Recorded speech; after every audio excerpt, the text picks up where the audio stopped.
The wind swept over the plains with a fury that rattled shutters and howled like a warning from the spirits. James Tucker stood at the edge of his porch, wrapped in a wool coat that had seen better days, his rifle resting by the door. His small homestead, nestled near the borderlands where white settlers and Comanche territory met in wary silence, had rarely known visitors, and certainly none like the one now stumbling from the tree line.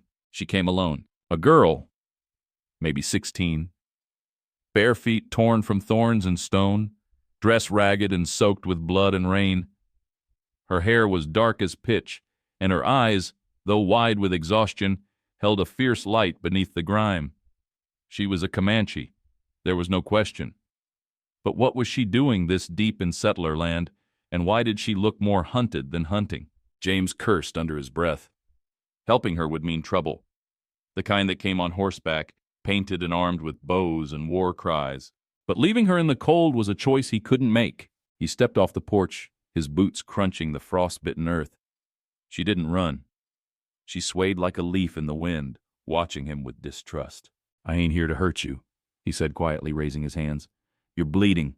Come inside." She shook her head. He noticed her clutching a small leather pouch to her chest, a medallion hanging from it. Silver, not Comanche made. An odd thing. But no time for questions now. "Look, girl, you're not going to make it another night out here. I got food, a fire, shelter. You can leave come morning." The girl's knees buckled. James caught her before she hit the ground. She was light. Too light. He felt her heartbeat flutter through her ribs like a trapped bird. Inside, he laid her on his old cot near the hearth. She didn't speak. Didn't even flinch when he cleaned the cuts on her arms. Just stared into the flames, her eyes filled with something more than fear, something like heartbreak. James cooked rabbit stew that night, the only thing he had. She ate without looking at him. But when she finished, she placed the medallion on the table between them. He stared at it. The design was unlike anything he'd seen. A sunburst, etched with symbols neither Spanish nor English. He looked up, but she had already drifted into sleep, wrapped in a wool blanket, curled like a child beside the fire. James watched her for a long while. He didn't know her story, but something told him that by morning the storm wouldn't be over. It would only be beginning. The morning brought silence, the kind that settled after a storm, when the world paused to breathe. Snow blanketed the prairie, untouched save for the girl's faint footprints from the night before, already vanishing under the pale sun. James stoked the fire and poured a cup of coffee, his eyes flicking toward the still sleeping girl. Her wounds looked better now. He'd cleaned them with care, avoiding questions she couldn't, or wouldn't, answer. The silver medallion still rested on the table, gleaming faintly in the morning light. It was beautiful craftsmanship, clearly important, too important to belong to someone on the run. He turned the piece in his fingers again and again, tracing its unfamiliar markings. They were intricate, almost sacred, not something worn for decoration. Suddenly, the girl stirred. Her eyes snapped open, scanning the room with sharp awareness. It was a look James recognized. He'd worn it himself years ago, after surviving a raid that stole his family and left only guilt. She sat up slowly, her hand reaching out for the medallion. He didn't stop her.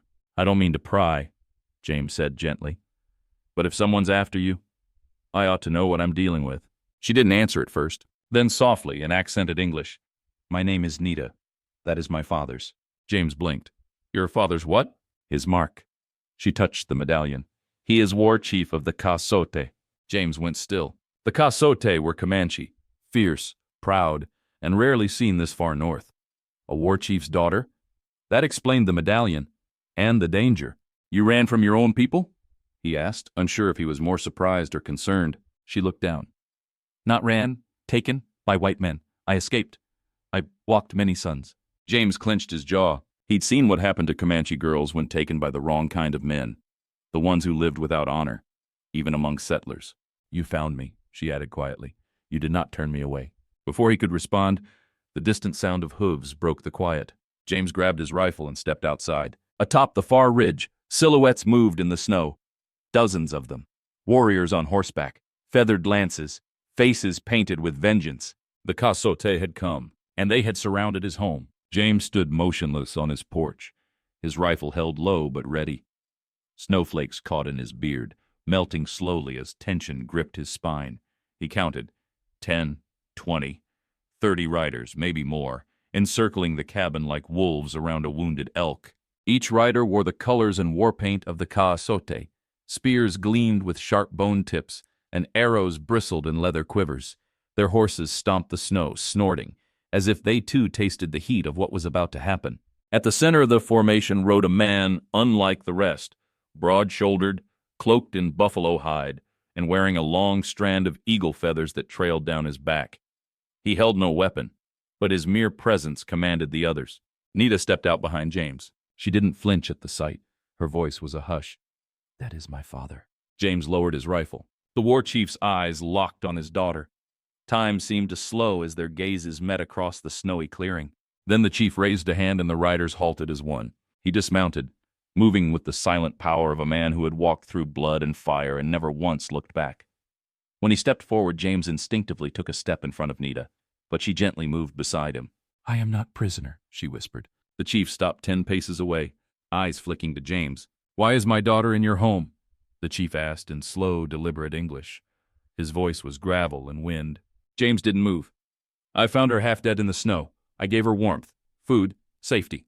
The warriors behind the chief shifted at his tone. Several reached for bows. One knocked an arrow. "She ran to you?" the chief asked his daughter. "No," Nita answered. "I was taken. I escaped. He found me." Silence fell again, a long, heavy silence. Then the war chief spoke, not to his daughter, but to James. "You sheltered what was not yours. That can be seen as theft or kindness." James didn't blink.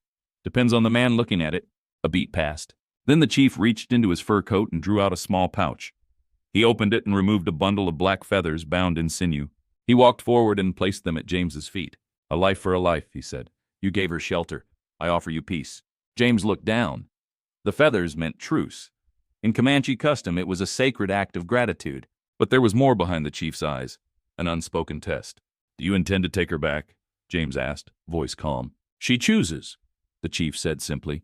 "She carries my name, but she has walked through fire. If she stays," he turned to Nita, "then she stays." The weight of the moment settled in her young face. She looked at her father. Then she looked at James, and without a word, she stepped closer to the man who had pulled her from the snow and placed her hand in his. The wind swirled gently through the trees as the war chief stared at the scene before him. His daughter, battered but alive, choosing to remain beside a white man, a settler, a stranger. But Nita's hand in James's was not uncertain.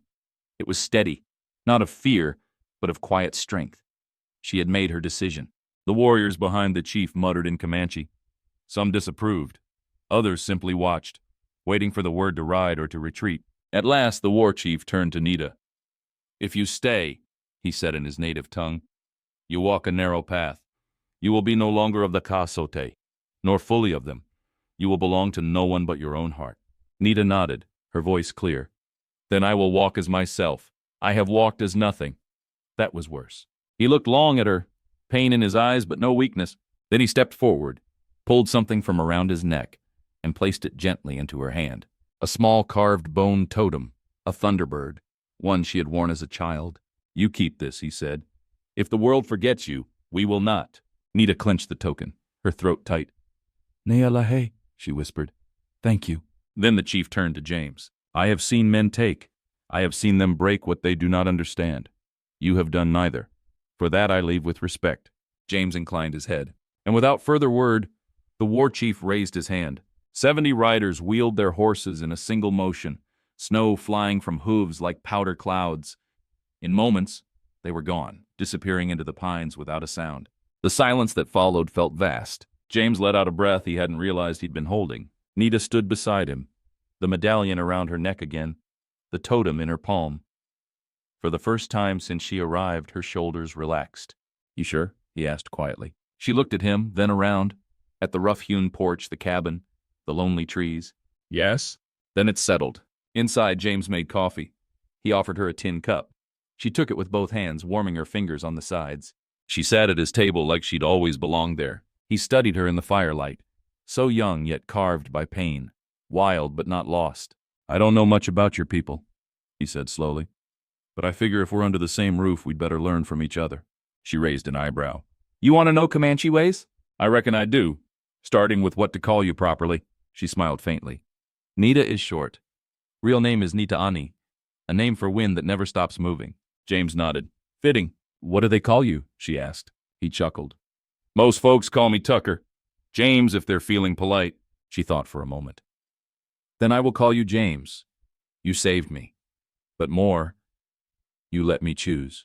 That night, two souls, one born of the plains, the other shaped by hardship, shared stories, not with words, but with presence, with listening, with time. It wasn't romance yet, but something older, deeper, was growing between them. The kind of trust that doesn't bloom quickly, but once rooted never breaks. Spring melted into summer on the high plains, and the land around James Tucker's cabin softened. Snow gave way to wildflowers, and the winds carried birdsong instead of silence. But inside the cabin, it was something else that began to grow. Something quiet, something steady. Nita had stayed. Her decision was final, but her place in the world wasn't yet clear. She rose before the sun each day, helped James mend the fence lines, fetched water, cooked when he was busy, and learned to chop wood with arms that had once known only ceremonial braids and beaded tools. At night, they would sit on the porch, him sipping coffee, her mending a shirt or twisting wild grass into figures as her grandmother once taught her. They didn't talk much, but they didn't have to. Their silence had changed. It was no longer about not knowing what to say. It was about not needing to say anything. James watched her closely, not in the way a man watches a woman out of longing, but with something gentler, something that surprised even him. She'd begun to hum when she worked. Old Comanche melodies, barely more than a whisper. He found himself leaning toward them, curious. They stirred memories from his boyhood, when the land hadn't yet been divided by fences or names. She too watched him. When he was saddling his horse, when he ran his fingers along old burn scars he never spoke about, when he stood at the grave behind the house and said nothing. She had asked once, "Who lies there?" He'd answered softly, "My brother died in the war. I kept the land because I didn't know where else to go." "I understand," she said simply, and somehow she did. One evening, as the sun bled orange across the sky, she brought him a gift, a small leather pouch stitched tight with sinew. He opened it. Inside was a smooth black stone carved in the shape of a bear paw. "For you," she said. "Bear is protector, and remembers pain without letting it own him." James held it in his palm for a long time. "Thank you. It's how Comanches say, 'I see you.'" Their eyes met then, and something passed between them. Not quite romance, not yet, but something with roots, something that could become love, if given time. But the world does not always give time, especially not in the West. Because while Nita and James were building a life built on quiet trust, someone else was watching, and that someone carried a badge and a grudge. It began with the sound of hooves on hard-packed earth, not wild, not reckless, but measured, like justice approaching with spurs that didn't forgive. James heard it before he saw the rider. He stepped off the porch, one hand resting on the doorframe, the other on instinct near the rifle leaning against it. A marshal was riding up the trail. Dust curled behind the man like a snake in motion. His coat was long and faded, his badge glinting sharp against his chest. He wasn't from the nearby township. James knew every lawman within 100 miles. This one rode like he had reason. And James had learned long ago, when a man with a badge rides quiet, it's not to ask, it's to take.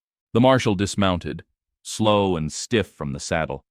His eyes found James, then flicked to the porch behind him, where Nita had stepped out, sensing trouble before words were exchanged. "Name's Preston," the marshal said flatly. "Sent from Fort Andrews, looking for a runaway." James kept his voice even. "You're looking in the wrong place." "Don't think so," Preston replied. He pulled a folded notice from his coat and slapped it into James's hand. A crude sketch. A girl with long hair. Comanche girl. Escaped a ranch south of Llano. The man that bought her's been real loud about losing property. Nita tensed. James felt his stomach go cold. "She's not property," he said low. "Doesn't matter what you or I think. Law says the law can be wrong." Preston's lip curled. "Don't start preaching to me, Tucker. I know who you are. I know about your brother.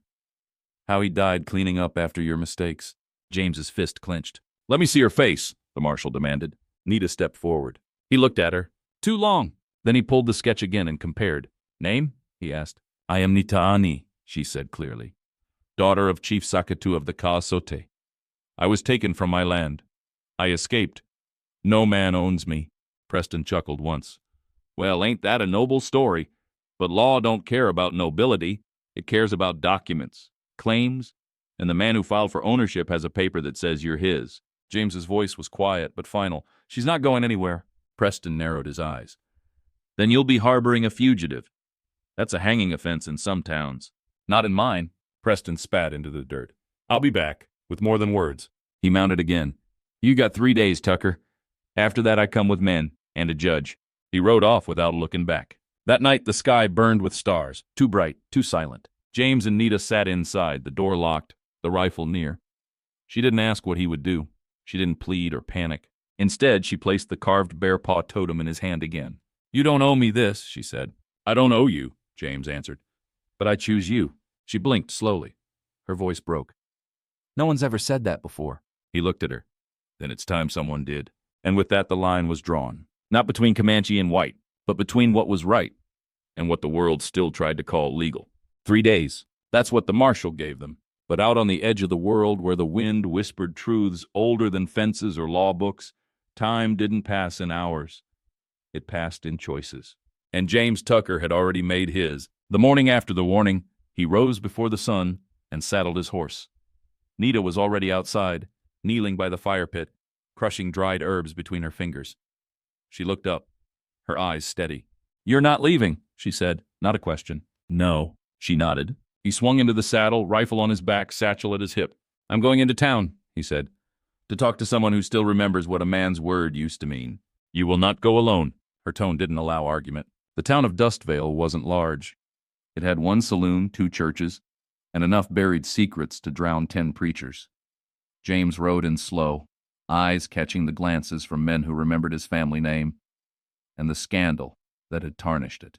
But he wasn't here for gossip. He was here for the Reverend Clay Harlan, a man with a crooked smile and a ledger full of sins he never judged. James knocked on the church door just past noon. Clay opened it, surprised. "Well, I'll be damned, James Tucker." "You might be. I'm working on not joining you." They sat on the back porch overlooking the prairie. Nita stood a few paces away, watching the distant horizon. Clay eyed her with curiosity. "I need your help," James said. "That so? A marshal's coming for a girl. Claims she's a fugitive, but she's not. She's the victim. Isn't that always the way?" "I'm not asking you to take sides," James said. Clay laughed. "That's exactly what you're asking." Then his smile faded. "But you're not asking for you, are you?" "No?" Clay studied the girl in silence, then said, "You've changed." James didn't reply. By nightfall, James and Nita had returned home, and the plan had begun to form. He would not run. Not again. Not this time. Instead, he reached into the past, to the people who owed him, feared him, or still respected the name Tucker. Letters were sent by riders. Supplies gathered. The cabin fortified. Not for war, but for witness. If the law came to take Nita, then the law would come before a town that had already begun to remember who she was and why she mattered. That night, James found Nita outside watching the stars again. "I saw you speak with the Reverend," she said. "I did." He looked at me like I was a storm he couldn't name. James smiled softly. "Good, you are." She tilted her head. "And you?" "I'm just a man," he replied. "But a man who knows what he'd die for now." A long silence. Then she stepped forward, and for the first time touched his chest, over his heart. "You are not just anything." Then she whispered something in Comanche. He didn't ask for a translation, because in her eyes he understood it already. Dawn came slow and silent, crawling across the prairie like a wary scout. The air was sharp with tension, as if even the wind was holding its breath. James was already awake, boots laced, rifle loaded, coffee untouched. He stood at the window watching the trail, the one that curved down from the east like a scar. Nita braided her hair tightly behind him. Her movements were calm, almost ritualistic, not out of peace, but preparation. "They'll come," she said simply. "I know." By mid-morning, they could hear them. Hooves, wagon wheels. 6 riders and a judge in a black coat arrived just after the church bell struck 10. Marshal Preston led the group, the smirk under his mustache visible even at distance. They didn't approach alone. They brought townsfolk with them, men and women, pulled from stores and porches, pressed into forming a crowd as if justice demanded witnesses. Preston dismounted with the casual swagger of a man who had never been told no. "James Tucker," he said, voice loud enough to carry, "you have one last chance to surrender the girl." James stepped forward onto the porch, rifle at his side but not raised. His voice was cool, even. She's not yours to take. She's wanted property, signed for, claimed by law. She's not property, James growled. She's free, and her story matters more than your paper. The judge finally stepped forward, a man of thin lips and eyes like old stones. We are not here for emotion. We are here for the law. Bring her forward. And Nita stepped out. Not hiding, not shrinking, dressed in her mother's deer-hide wrap, with the silver medallion at her neck and the carved bear-paw stone clutched in her hand. She looked directly at the judge, then the crowd. My name is Nita Ani. I was taken from my people, sold against my will, branded not with fire, but silence. Her voice never cracked. But I do not belong to any man. Not in this world, not in the next. And if you try to take me, know that it is not just me you claim, it is the lie that says the stolen have no voice. Someone in the crowd murmured. A woman near the back wept silently. The judge frowned. This is not a court. But it is a reckoning, said another voice. And to Preston's surprise, Reverend Clay stepped forward holding a book. Not a Bible, but a ledger of old land claims. I have record here, he said, of this girl's lineage. Her father is a sovereign chief, and under treaty law, which you so conveniently forget, she is not under your jurisdiction. Preston snapped. That treaty is old. So is justice, Clay shot back. But some of us still keep it alive. Preston reached for his gun. James raised his rifle. The crowd tensed. Then, from the ridges beyond the trail, riders appeared. Comanche, dozens, led by Chief Sakadu himself, painted and armored, but holding no weapon. He raised his hand. We come not for war, he called out in perfect English. We come to watch. Preston froze, because now this wasn't a seizure. It was a trial, and the law had too many eyes on it. The judge swallowed. Under these circumstances, this is no longer a matter for arrest. This is a matter for record. He turned stiffly.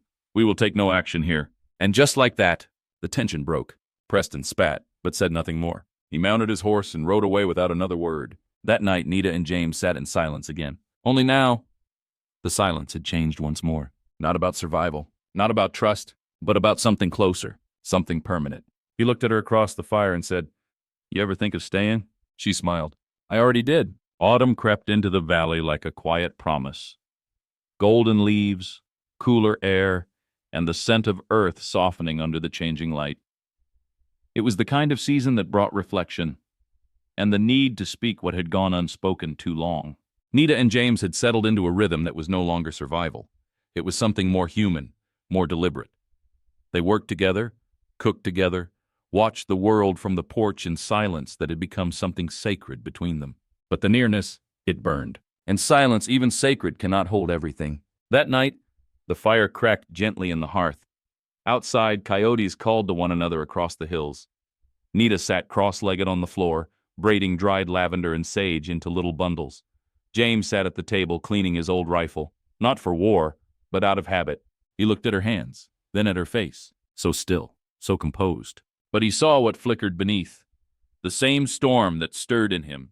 You never told me, he said softly, what your name really means. She looked up, lips curving slightly.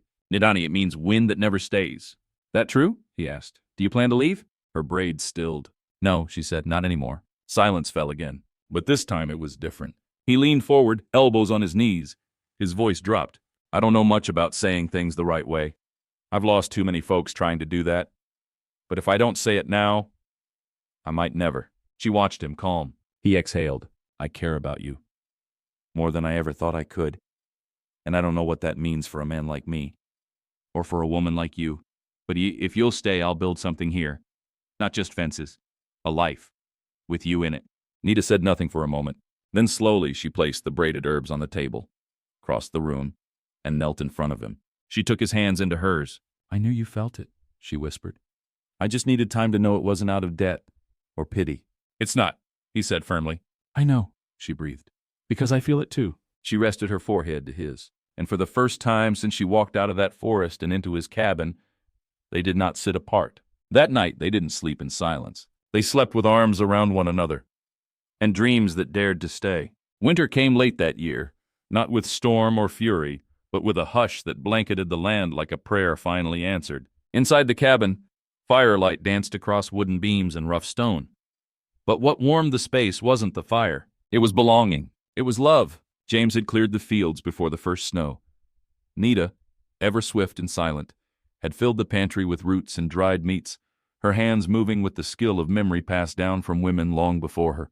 Together they planted things that had nothing to do with crops. Habits, traditions, a home. One morning just before Christmas, James climbed the ridge with an axe over his shoulder. Not for firewood, but for something else. He found a fallen cedar tree along the ridge and spent the day carving. Not a headstone, not a fence post, a sign. When he returned, hands blistered and sawdust on his coat, he propped it at the gate where the road curved to the cabin. Nita stood beside him, eyebrows raised. He stepped back and let her read it. Tucker and Nitani, found here, free here. She touched the words as though touching something sacred, then whispered, I never had a place to belong. Now I have 2 names, and this is both. James smiled quietly. You gave me a reason to stay, Nita. You gave me a reason to live. That night, as snow began to fall soft and slow, James held her close beneath a thick wool blanket, her head on his chest, his hand resting over her carved bear totem. Outside, the wind howled like an old friend finally at peace. And for the first time in both their lives, neither ran, neither hid, because love had not just found them, they had chosen it, together.